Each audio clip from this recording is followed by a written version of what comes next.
Fala, Cássio, bem-vindo. Tudo bom, meu amigo? Tudo jóia, muito obrigado pela atenção. O áudio aí. tá bom? Tá beleza, show de bola. Show de bola. Muito obrigado pela atenção que você está nos dando aí para a gente ter essa conversa. Eu vou só dar uns breves comentários aqui e a gente começa, tá bem? Show de bola. Olá, Estou à disposição. Beleza. Se o Instagram encerrar lá, depois de uma hora, essa conversa passar e a gente estiver no meio de alguma coisa, respondendo alguma pergunta, pessoal, a gente volta no mesmo canal, no mesmo horário e faz o encerramento para a gente poder finalizar a conversa. Se a gente por acaso falar de links, ou materiais, ou documentos, ou qualquer coisa a mais aí que a gente não consiga transmitir aí pela live verbalmente, o material fica disponível lá no canal do Telegram do Tech Social. Então, logo depois da live, vocês podem ir lá. Aqui na bio tem o endereço do canal do Telegram. Se você já estiver no Telegram, é o Tech_Social e você vai ter acesso a todos os links, materiais que a gente porventura discuta por aqui.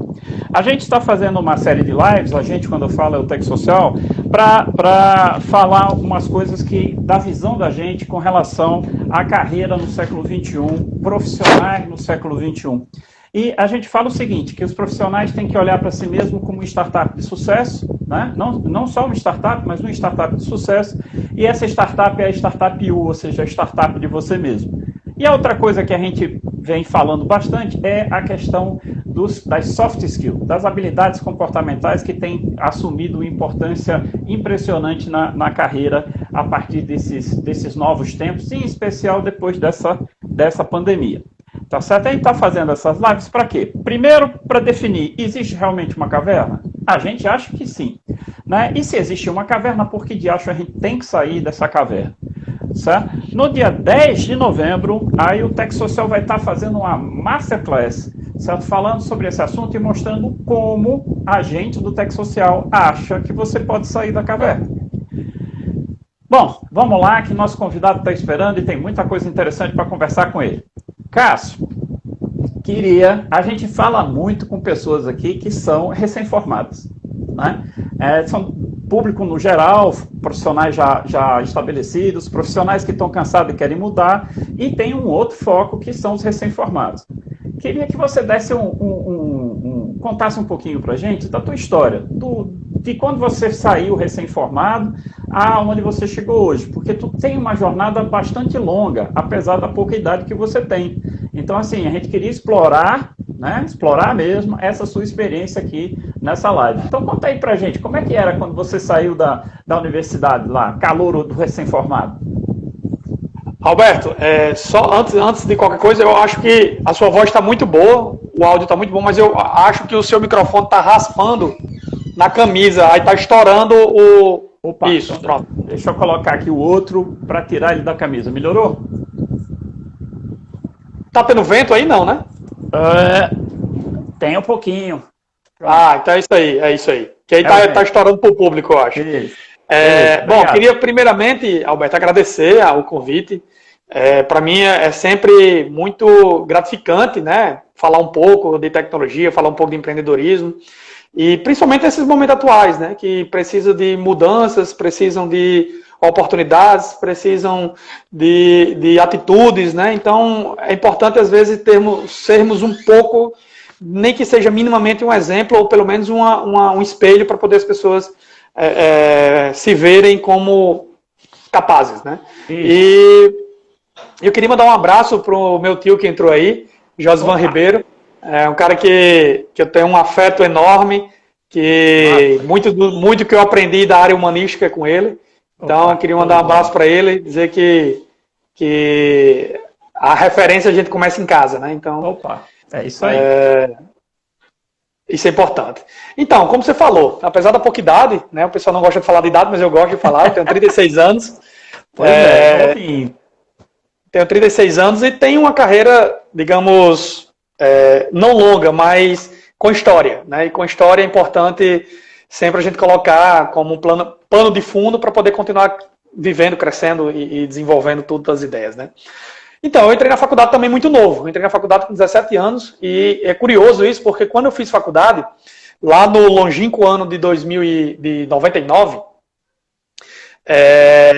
Eu passei... Não, vai. 20 anos, né? Tem 20 anos aí, mais ou menos, né? 19, 20 anos. Isso. E aí, 99, desculpa, em 2001, desculpa, 2001. 99 foi quando eu me mudei para Natal. Em 2001, quando eu fiz vestibular, aí eu fiz e passei em 3 vestibulares. Eu passei em Direito, né, na Universidade Potiguar, passei em Ciências Sociais na UFRN e passei para Comércio Exterior quando existia lá na Cefet. Não era nem IFRN ainda, era Cefet.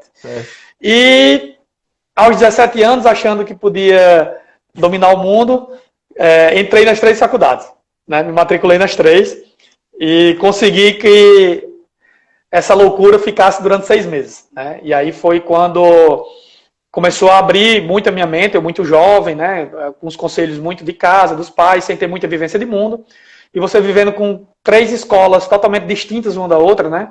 Ciências Sociais era um mundo à parte, na parte de humanística, na parte de sociologia, antropologia, na parte de política. E era um público muito eclético, de classe média baixa, baixíssima, e uma pessoa ou outra na classe alta, então era muito diverso o público. Já na UNP em Direito, já era, por ser particular, era um público mais de classe média alta, então a realidade já era totalmente diferente. E em Comércio Exterior era mistura de tudo, né? Então era pessoas que não tinham nada a ver com Direito, nem com Humanas, era na área de exatas, misturado com... Bom, isso foi muito importante. Isso foi muito importante para mim nos 3 primeiros meses, para mim ter uma ideia do que era o mundo ali que eu estava entrando, né? E eu vi que não dava para conciliar 3 faculdades, porque é impossível, né? E eu desisti de Comércio Exterior e fiquei cursando Direito e Ciências Sociais durante 5 semestres. E aí o fatídico 5 semestres foi quando começou...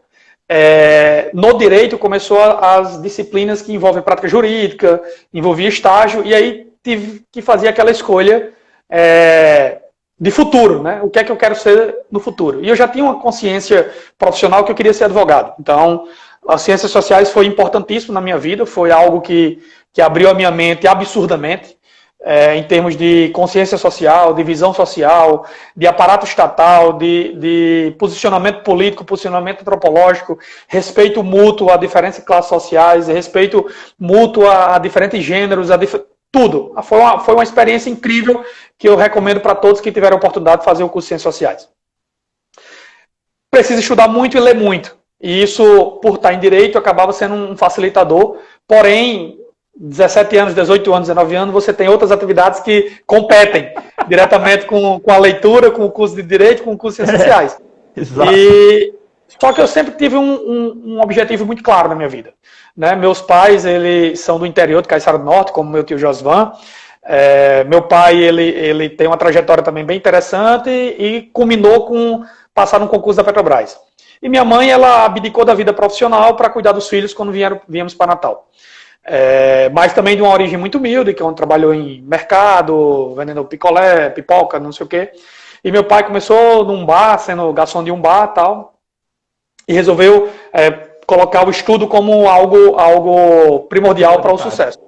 Isso. E nós fizemos isso, né? Nosso pai, ele oportunizou tudo isso, nossa família, de estudar, porque estudando é que conseguiríamos ter algo, o que acrescentar, não só nas nossas vidas, mas nos nossos descendentes, se porventura tivesse.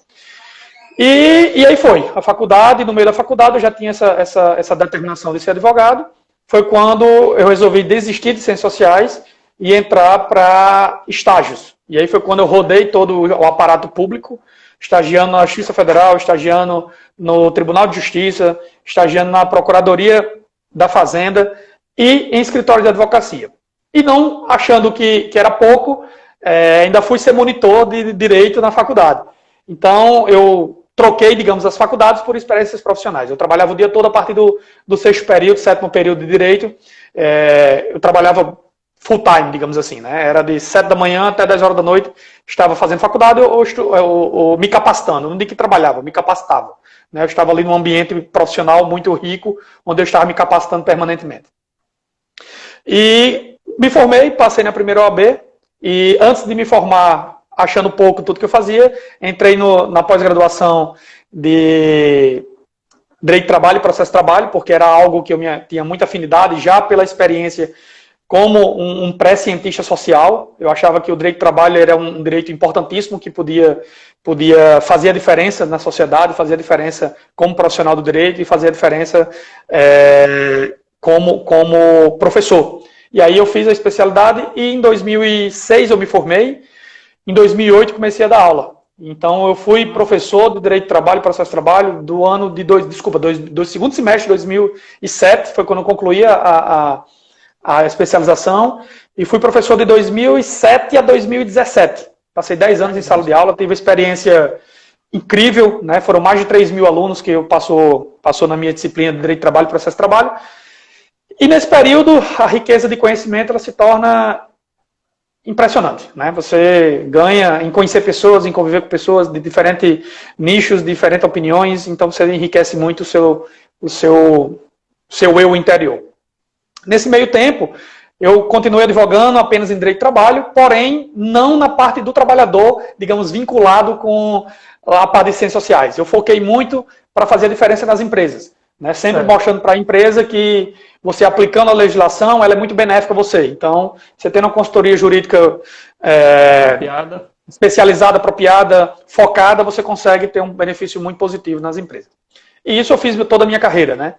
Obviamente que você chegar para uma empresa com 22 anos formado, pedir para ser advogado dela, o cara vai olhar para você, você vai vir estagiar aqui, né?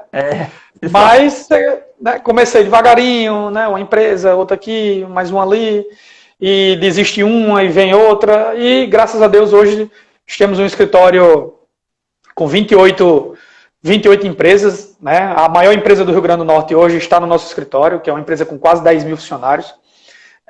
Temos 10 colaboradores, sendo 7 advogados e 3 estagiários.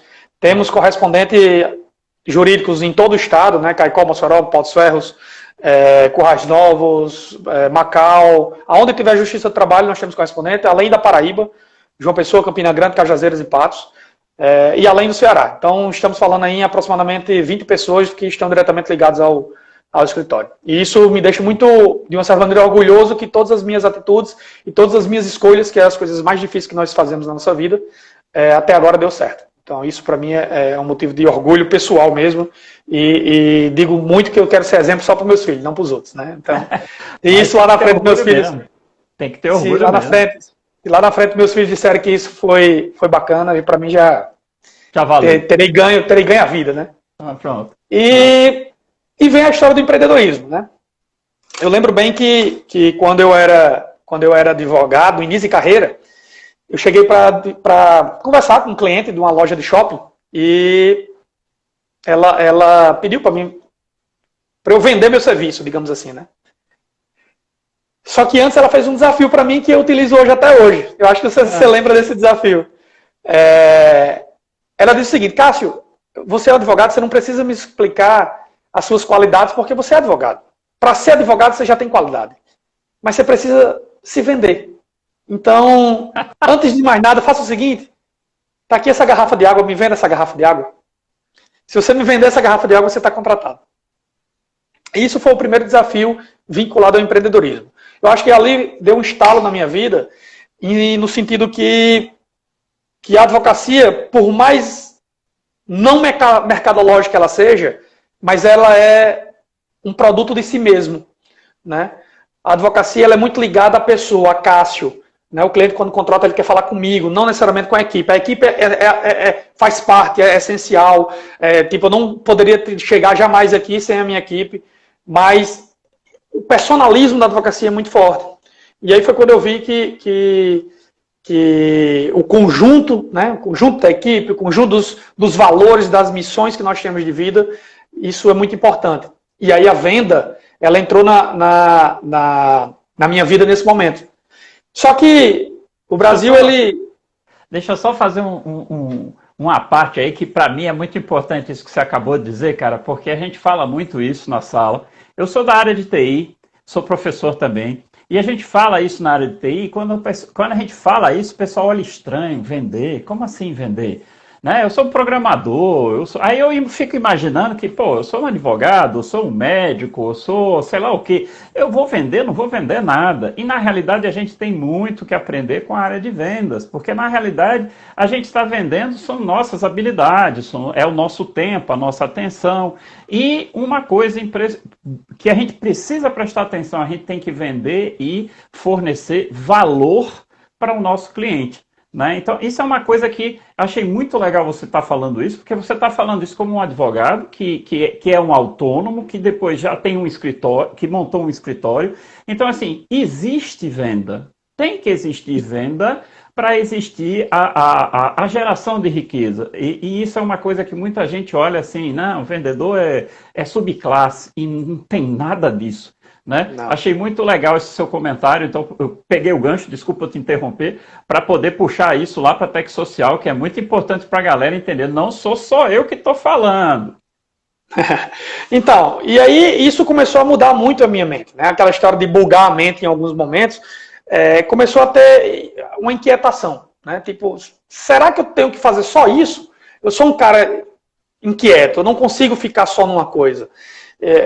Eu enxergo oportunidades e eu invisto quando eu sinto que tem feeling, né? Então é algo que estava precisando da primeira oportunidade. E aí é muito curioso, eu vou contar isso aqui pela primeira vez, né? Como foi a primeira oportunidade de empreendedorismo que a gente entrou. Estávamos, eu e meu sócio, Aquiles Lamarck, num fatídico abril de 2016, tomando uma cerveja em comemoração ao nosso aniversário, que eu faço aniversário dia 9 de abril, ele faz dia 29 de abril. E aí a gente tomando a cerveja, eu comentei isso aqui, eu estou indo viajar agora, em maio, minha esposa está de férias. Mandar um amigo, colega advogado, Lopes, que ele também, Med, também outro advogado, que gosta muito de empreender, dois amigos aí, importante a presença deles aqui. E aí eu disse, estou viajando agora, vou passar um tempo na Alemanha, vamos passar 20 dias aí na Alemanha, e quiser ir, tamo aí, vou com mulher e filho. Aí ele fez, rapaz, se eu ligar aí pra a agência de viagem, se der tudo certo eu vou. Isso é coisa de cachaça, todo bebê é rico. Eu acredito. Não, todo bebê é rico. Aí eu fiz, vai mesmo? Aí ele fez, vou, eu ligo pra agência agora. 8 horas da noite. Aí eu, liguei pra agência, colega meu que é aí no mesmo voo, para os mesmos cantos que eu, assim, assado. Aí disse, Cássio, amanhã já está reservado. Aí eu disse, então eu vou mandar o número do cartão de crédito dele para você. Aí você pode mandar. Aí ele, rapaz, esse homem fez isso mesmo? Isso foi. E aí, curiosamente, aqui eles tinham esse projeto da Roboeduc, que estava lá, andando dentro do IMD, mas era muito ainda interno, né? Não tinha uma amplitude social, uma amplitude comercial. E aí foi quando, nessa viagem, a gente conversou, né, bastante, foram 20 dias convivendo com ele de manhã, tarde e noite, então ele conseguiu me aturar esses 20 dias, mas nós somos amigos desde os 5 anos de idade, né, então ele já me atura já há uns 30 anos, mais ou menos, então foi mais tranquilo conviver 20... Eu disse, a gente já passou pelo test drive de 20 dias juntos, então eu acho que uma sociedade para frente não vai ter problema. Exatamente. E aí foi um ano que foi engraçado esse ano, Alberto, que aí falar de maneira bem afastada, né? Mas foi um ano complicado para o Brasil, né? Foi um ano do ano 2016, foi muito turbulento politicamente, muito turbulento da maneira de parte financeira, foi muito turbulento socialmente. E eu sempre enxerguei que o pão ele nunca pode ser tirado da mesma cesta. Porque se você não for padeiro, você não tem como repor. Então é importante que você tenha várias cestas para que o pão ele dê tempo de se renovar, você contratando de vários padeiros. E eu não enxergava até então uma oportunidade onde eu pudesse, de uma certa maneira, gastar energia, investir um pouco que eu tinha para poder as coisas mudarem. E aí, nessa viagem, nós abrimos os olhos do que seria o potencial Roboeduc, né? Então, minha primeira inserção no empreendedorismo foi dentro da Legoland, em Berlim, lá na Potsdam Platz, e nós tivemos uma verdadeira aula de empreendedorismo nível hard, que é a principal empresa do segmento educacional tecnológico do mundo, né? E é talvez a marca mais valiosa. tivemos um tour com uma pessoa lá que nos apresentou, mostramos o nosso projeto, eles ficaram encantados também, e abriram as portas para mostrar tudo que tinha lá. A língua dificultou um pouco, meu inglês não é nada bom, mas eu consigo comer, consigo viajar e consigo fazer negócio. Então, sobreviver. E ganhar dinheiro, digamos assim. E ganhar dinheiro, que é importante, exatamente. E aí foi interessante. Quando voltamos para o Brasil, foi absurdamente a conexão, o feeling que tivemos. E aí a gente colocou no papel, toda a parte acadêmica continuou sendo tocada e eu dei uma pegada comercial. E aí inauguramos a sede da Robeduc em 2017. Final de 2016, em dezembro de 2016, foi onde eu fiz o investimento que adquiri 49% da empresa, e esse foi o start. De lá, nós conseguimos transformar a Robeduc numa empresa que está em 2 estados. Já temos franquia no Rio Grande do Norte, lá em Mossoró, que próximo ano vai ter uma incrível marca de mais de 1.500 alunos, um negócio absurdo, em menos de um ano, no meio de uma pandemia, os caras conseguiram 1.500 alunos, eu estou dizendo, a gente está desaprendendo, porque não tem condições, os caras daqui a pouco vão ficar maior que a gente. E talvez o maior feito que a gente conseguiu foi abrir uma sede em Portugal. Né? Abrimos uma sede em Porto, né? Fizemos um beabá, um trabalho, assim, que, digo a vocês, é impressionante se você consegue viver o momento lá em Portugal. Mas veio a pandemia e lá em Portugal é muito mais severo do que no Brasil. Aqui no Brasil, a pandemia foi séria até um certo momento. Depois virou... Né? Lá não, lá fechou, ninguém sai de casa. Né? Aí, restrição, ninguém sai de casa, ou se sai de casa é assim. Tá aberto, mas de 8 horas todo mundo está dentro de casa. Então, de maneira física, os negócios foram inviabilizados. Porque existia uma norma do governo que enquanto não tiver vacina, não há aulas presenciais acima de 3 horas. Então, é algo que inviabilizou. Mas inviabilizou de maneira momentânea. Porque toda a base nós fizemos, né? Está tudo regular, nós temos alguns clientes e estávamos ampliando. Então, 2021, se tudo der certo e a pandemia arrefecer, iremos voltar em Portugal. Né? E talvez sejamos, Alberto, a única empresa do Rio Grande do Norte, no meio tecnológico, que tem uma sede em Portugal. Né? Então, isso talvez seja o principal feito que eu posso dizer que, caramba, fizemos algo... É muito importante isso. Fizemos porque algo que vocês vão funcionar como... de todos, né?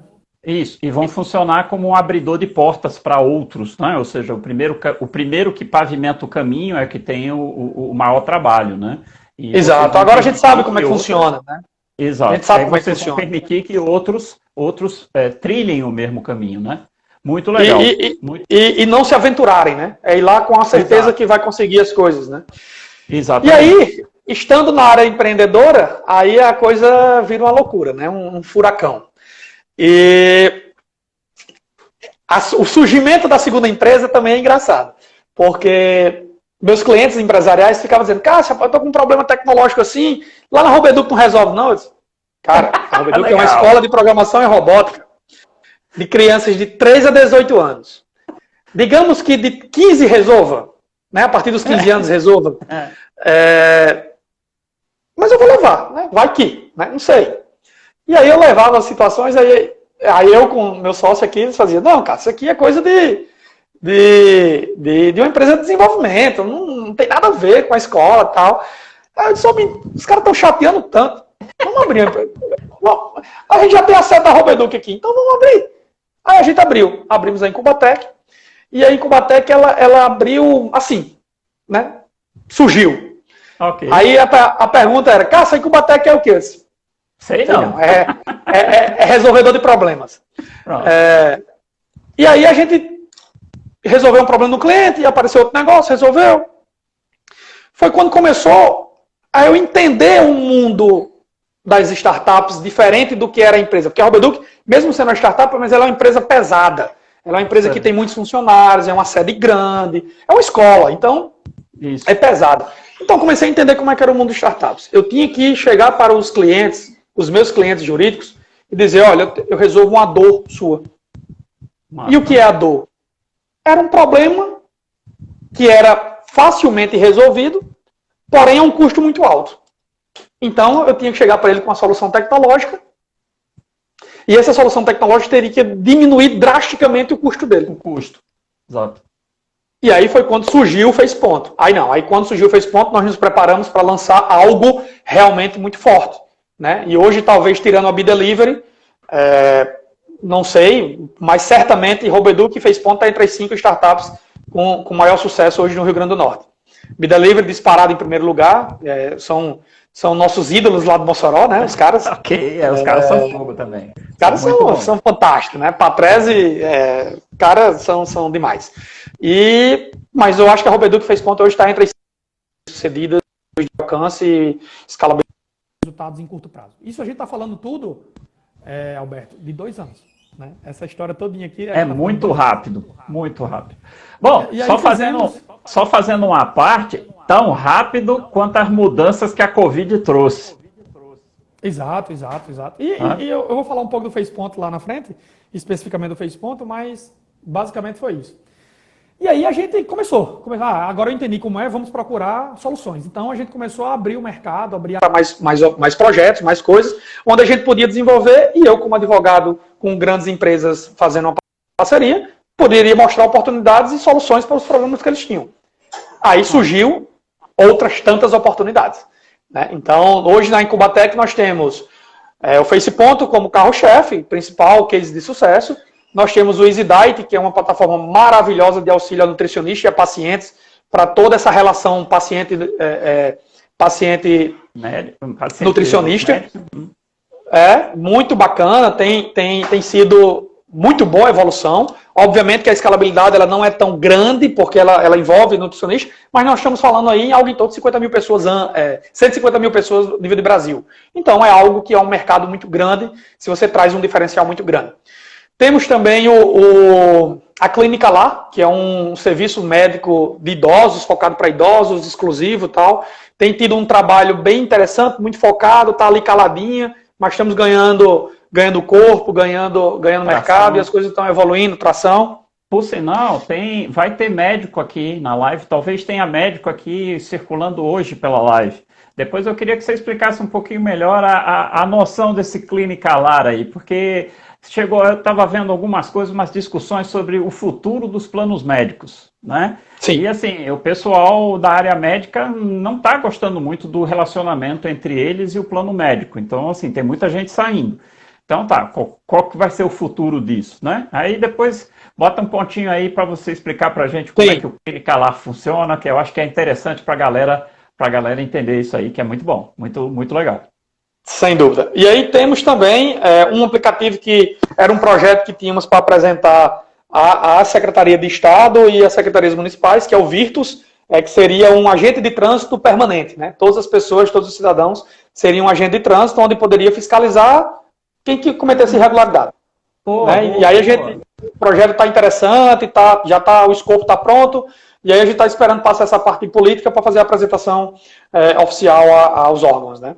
Que massa. Porque envolver em momento político é sempre complicado. E temos um outro projeto que eu quero lembrar agora qual é. Sim, o Two Service.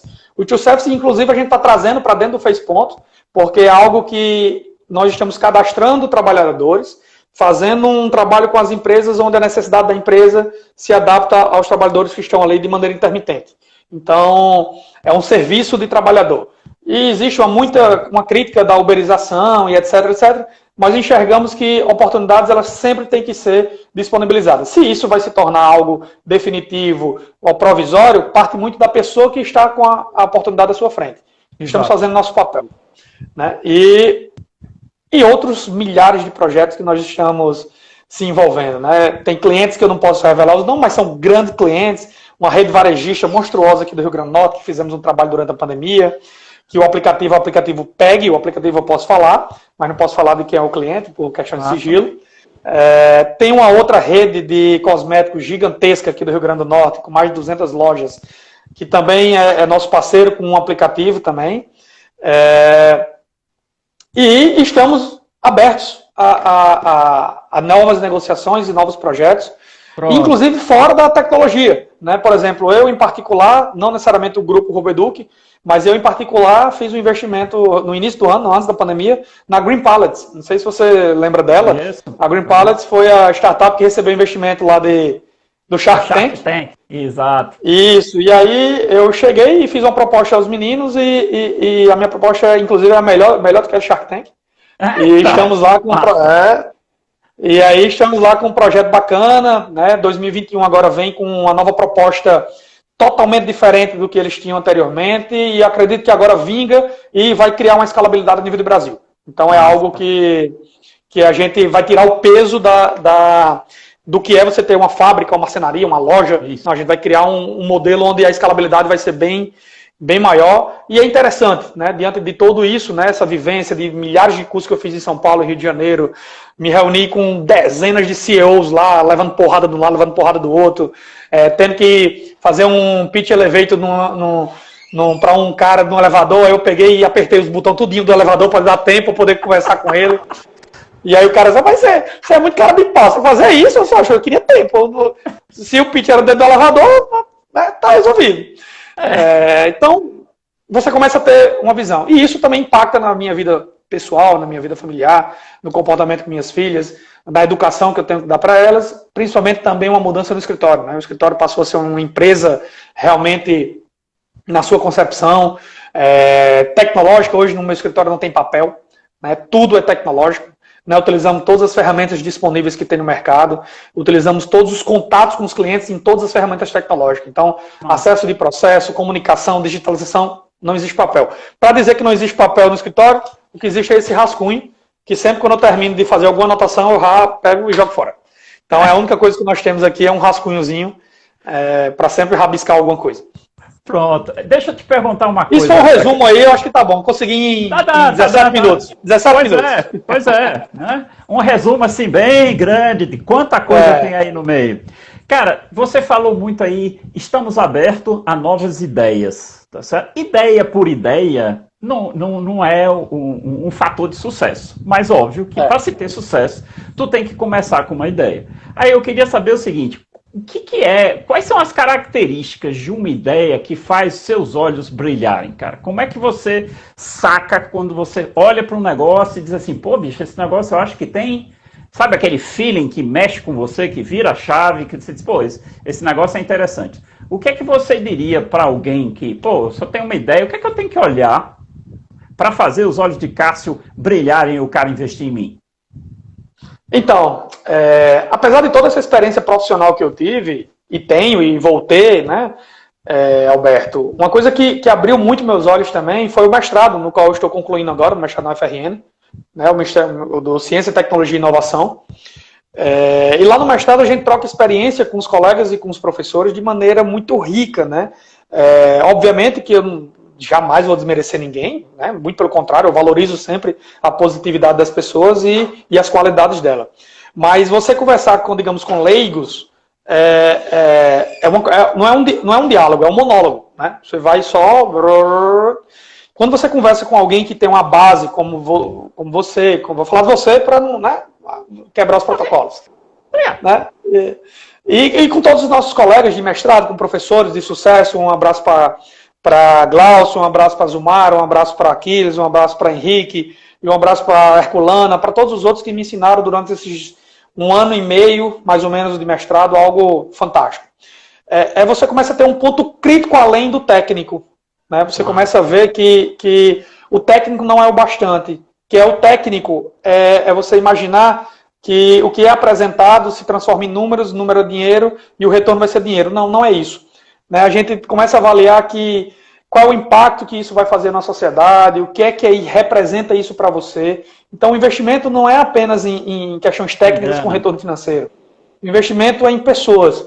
Né? Nós temos um abraço aqui para Felipe, é o nosso coordenador de projetos lá na Incubatec.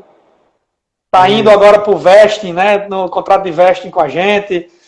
Publicamente eu estou anunciando aí, não sei se nem podia, hein, Felipe? Um abraço para as meninas aí da Robeduc, Camille, Juliana, que passou um tempão trabalhando conosco, um abraço. E nós investimos em pessoas. Né? Pessoas é o norte de qualquer negócio. é onde nós podemos imaginar que isso pode ser duradouro. É onde você finca uma raiz, é na pessoa, né? Ou seja, tudo termina na pessoa, né? Exato. E os negócios, eu sempre digo, o mundo startup ele virou um mundo de empreendedorismo de palco. Né? Eu cansei de ir para vários locais e todo mundo ensinando a abrir empresa, ensinando a ter sucesso, mas nunca diz o que foi que fez. Né? Só diz os outros fazendo.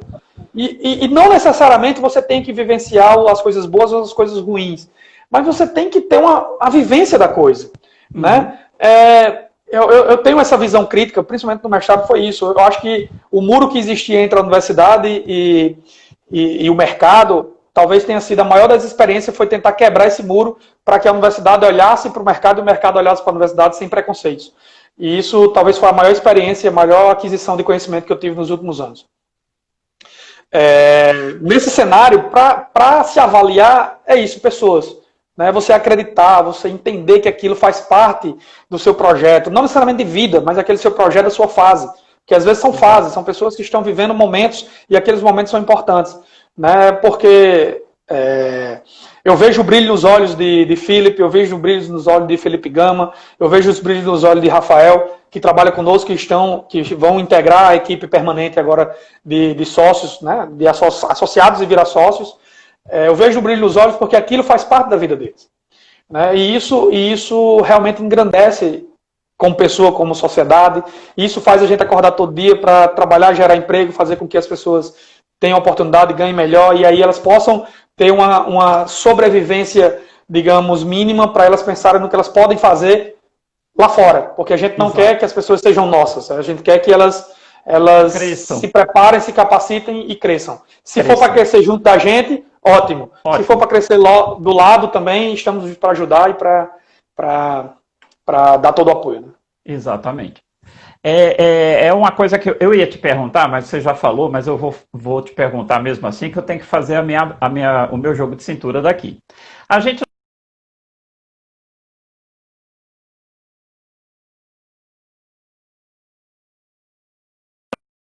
21, porra, habilidade, cara, ela tem que olhar para um negócio, para um escopo um pouquinho menor disso aí, porque senão não dá como tratar. E eu bati numa pesquisa que eu fiz num processo chamado 4Cs, que é americano, né? E eu traduzi esse negócio para 3C mais P, que é comunicação, criatividade, colaboração e pensamento crítico. Então são as 4 habilidades guarda-chuva, claro que embaixo delas tem uma série de outras, né? E que são as habilidades que o cara diz, bicho, sem essas você não sai do canto, né? Então, assim, queria só que você reforçasse isso quando você falou aí, cara, eu vejo brilho nos olhos das pessoas e isso me chama para fazer negócio com elas, né? Além disso, além desses 4 Cs mais Ps, a Incubatec ela tem aquele princípio básico, né, dos 3 Ps, né, pessoas, produtos e processos. E dentro dos processos nós temos a criatividade, individualidade, potencialidade, iniciativa. Né? Dentro das pessoas, queremos saber quem é ele. Né? Eu não quero saber de onde Alberto veio apenas. Eu quero saber quem é Alberto, quais são os seus valores, né? Quais são as suas posições, não políticas, mas suas posições sociais de vida. O que é que você entende sobre isso, sobre aquilo outro. O que é que você olha o seu trabalho, é só dinheiro, é só retorno financeiro, é só status, é só... posicionamento, não, a gente quer entender como são as pessoas, e o produto ele tem que ser muito bom, né? A gente não pode achar que a água, né? Isso aqui é a água Indaiá, talvez seja uma das principais águas que nós temos no Rio Grande do Norte, em termos de qualidade e valor, mas se você olhar, tá, Perrier e Evian é 20 vezes mais cara do que ela. Então Exato. Você tem que entender que o produto ela é água, mas qual é o valor agregado que tem? Né? Uma Evian ela vai ser, sei lá, R$25 e uma Perrier vai ser R$40. E é R$50 e é a mesma coisa, em tese. Então, o produto ele tem que ser muito bom. Ele não pode ser simplesmente mais um.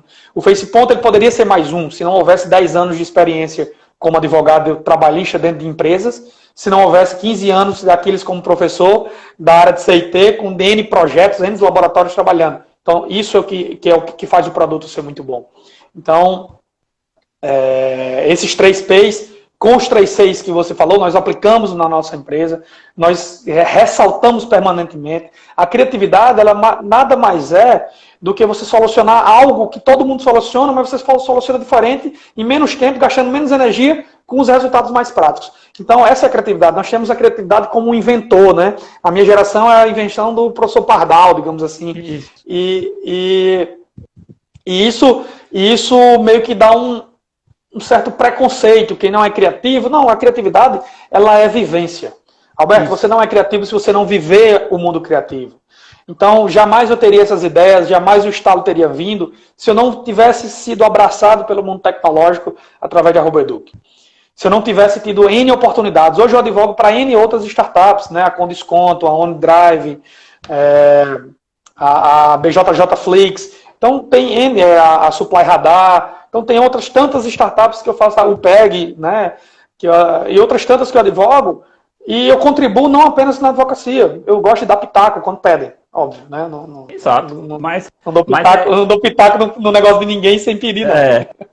Aqui na Tech Social a gente fala muito em repertório, cara. A nossa vida nos traz um repertório. E esse repertório, como o Jobs disse naquele discurso de Stanford, a gente tem um bocado de pontos lá e a gente consegue fazer conexões.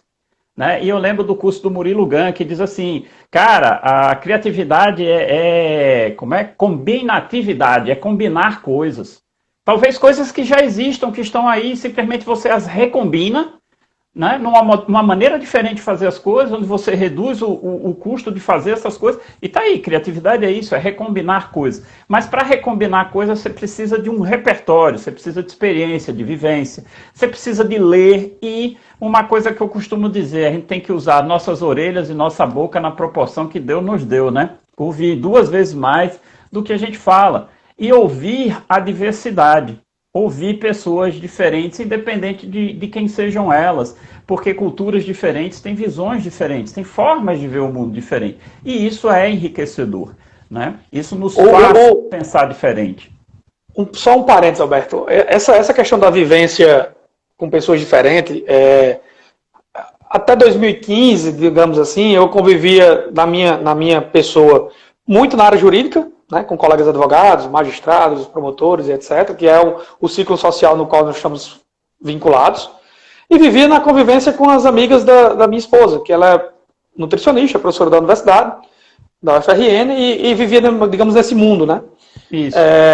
E aí é quando eu ressalto o mestrado. No mestrado, na minha turma de mestrado, tem eu e Costa Barros, um abraço Costa Barros, se ele estiver assistindo, como advogado. Pessoa. E o restante é dentista, médico, contador, administrador, economista, TI, ciência e tecnologia, engenheiro mecatrônico, engenheiro de N coisas, publicidade, marketing, engenheiro de computação, engenheiro civil. Então nós temos de tudo, né? Temos literalmente de tudo. E essa convivência, esse diálogo, ele é algo que não se paga. Eu sempre dizia que a maior riqueza que o mestrado tinha, além da experiência magnífica que os professores colocavam à disposição, era a convivência diária que nós tínhamos com os colegas os colegas de mestrado. Isso nos dava a sensação que vivíamos numa caverna. Né? Você como advogado, chegar num ambiente e falar com um engenheiro, aparentemente são 2 mundos que não são compatíveis. Né? Mas a tecnologia une, a criatividade une, a inovação une. Tanto é que agora, a partir de 2021, entrou no periódico da universidade ciências, ensino, extensão, pesquisa e inovação. Né? Então a inovação ela vai ser algo que vai ser tão importante quanto os outros 3 e pouquíssimos profissionais estarão habilitados para contribuir com esse novo pilar que vai deixar de ser um triângulo para virar uma mesa, né? Digamos, uma mesa de situação, 4 pilares magníficos. E lá no mestrado a gente tem isso. Né? A inovação ela surge quando a gente menos espera, porque os estalos, os insights, eles vêm de uma troca de informação, uma troca de conhecimento e uma análise de pessoas que não estão no mesmo local. Né, que não estão vivendo na sua zona de conforto. E isso é o que que realmente engrandece e cresce os profissionais, né? Muito, muito, muito massa. Outra coisa, me diz uma coisa. Se você tivesse dicas, né, assim, para os profissionais de hoje, você falou em sair da caverna, que é uma coisa que a gente da Tech Social está batendo forte. A gente tem que sair da caverna. Sair da caverna é simplesmente reconhecer essa coisa da diversidade e reconhecer que a gente tem que olhar o mundo e entender como nós o vemos. Então a gente precisa se conhecer também, né? Não só conhecer os outros, mas eu preciso me conhecer como uma empresa precisa se conhecer, saber quais são os pontos fortes, quais são os pontos fracos, do que eu sou, do que eu tenho, o que é que eu preciso melhorar, né? E aí eu queria, nessa sua jornada aí tão cheia de coisas, tão misturada, tão rica, que dicas você daria para as pessoas, para dois tipos de pessoas? O cara que está saindo da universidade, seja qualquer que seja o curso, tá? Genericamente falando, e um profissional, seja de qualquer profissão, que está assim, com aquele negocinho na cabeça, cara, eu estou cansado de fazer o que eu faço, né? Você tem alguma dica, alguma sugestão para esse pessoal, dizer assim, bicho, faz isso, dá uma olhada aí. O que você diria para eles? Alberto, eu quando tinha, deixa eu lembrar quando foi, 19 anos, 2004, ia fazer 20 anos, eu passei num concurso da Petrobras. Eu passei para técnico de operações. E na época, eu lembro demais, fiquei na posição 113 e chamaram 200 e alguma coisa. E foi o último concurso que a Petrobras fez à época que não necessitava de um curso especializado técnico. Você tendo no ensino médio, você poderia concorrer. E aí, quando chegou o telegrama lá em casa, lembro demais, estava ainda estudando, né, 2004, no meio da faculdade. Aí eu cheguei pro meu pai e disse, pai, eu estou pensando em assumir lá. E aí, iria trabalhar em Mossoró, mudaria o curso de Direito para lá. E aí ele me fez uma pergunta, meu pai, ele é um cara vivido, um cara, né, que conseguiu chegar ao topo da carreira dele muito cedo, na Petrobras. E ele me disse uma coisa, disse, Cássio, aonde você quer chegar? Aí eu disse, não, pai, eu acho que ganhar dinheiro, ter sucesso e chegar onde você chegou. Ele chegou ao topo da carreira com 15 anos de empresa, né? Ele entrou em 85, 86 e chegou em 97 ao topo da carreira. 98, né? De 98 até se aposentar há 2 anos atrás, ele estava no topo da carreira. Certo. E ele disse, onde é que você quer chegar? Eu disse, não, aonde você está? Aí ele disse, vou logo lhe dizendo, você não vai chegar. Você não vai chegar porque quando eu iniciei, o mundo era outro. O mundo não era um mundo democrático, o mundo não era uma vida social de oportunidades. Era raras as oportunidades e quem abraçava conseguia chegar muito mais longe. Hoje, a competitividade é muito grande, os acessos diminuíram, os obstáculos são bem maiores e você vai se aposentar e não vai ganhar metade do que eu ganho. Exatamente. Então, o aconselho que eu tenho a lhe dizer é, se você quiser assumir, assuma, mas a realidade é essa. E aí me fez desistir de um concurso da Petrobras. Não assumi, né? E ao mesmo tempo eu perguntei a eles, Painho, mas eu sou advogado e eu não tenho nenhuma oportunidade na família. Né? Eu quero ser advogado e eu não vou ter nenhuma oportunidade. Não existe ninguém. Né? Minha bisavó, Alberta, é índia. Né? Ela morou em Oca até 1929. Quando ela foi casada. Minha mãe sempre dizia uma coisa, a gente sabe como nasce, mas não sabe como morre. É isso aí, cara. Minha bisavó, ela é índia, né? Ela é falecida, mas ela morou em Oca até 29, até o ano de 1929. Minha avó, ela criou 8 filhos vendendo bolo no mercado. Nossa. E está viva hoje com 82 anos, graças a Deus agora com muita saúde, apesar de complicações, mas está com muita saúde. E minha mãe também trabalhou muito duro, muito cedo, né? Vendendo picolé, vendendo bolo, vendendo pipoca, vendendo tudo, até ela construir um pouco da vida profissional dela e abdicar dessa vida para cuidar dos filhos pré-adolescentes que vieram morar em Natal, vindo do interior. Nós somos de Caiçara do Norte, né? Não somos de Mossoró. Moramos em Mossoró em virtude de profissionais, mas somos de Caiçara do Norte. E ele disse, Cássio, só tem uma maneira de você crescer. É você estudar. É você se capacitar. Porque oportunidades, elas vão vir. Mas se você não estiver preparado, elas vão vir e vão embora. Vão passar. E aí, se você não estiver preparado, é o que vai acontecer. Então, você se lamentar porque você não agarrou uma oportunidade é porque você não estava capacitado.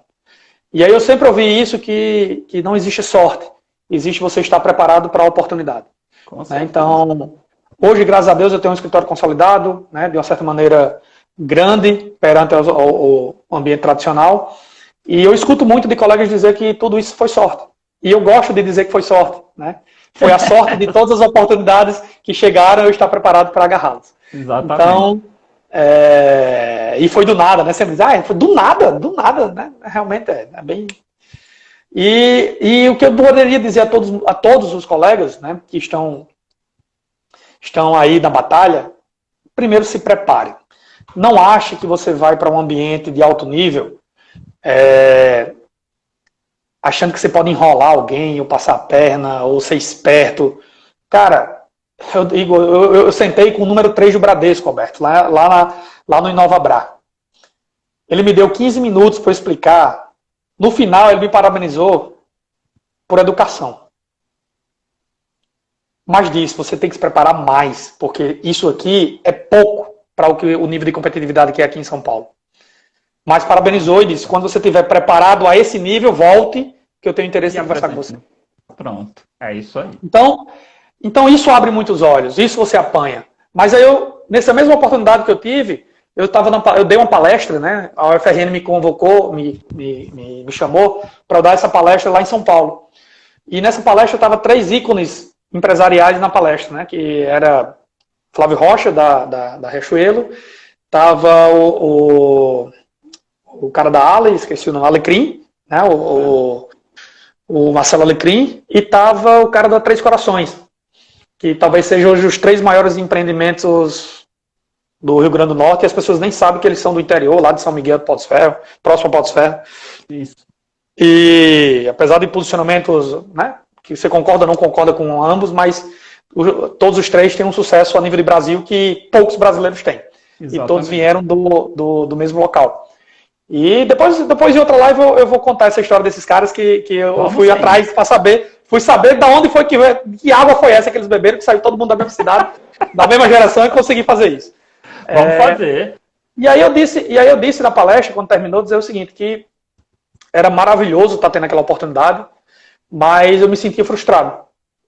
Porque eu tive que ser escolhido pela Universidade Federal, talvez a melhor do Nordeste, para vir dar uma palestra em São Paulo para potiguares.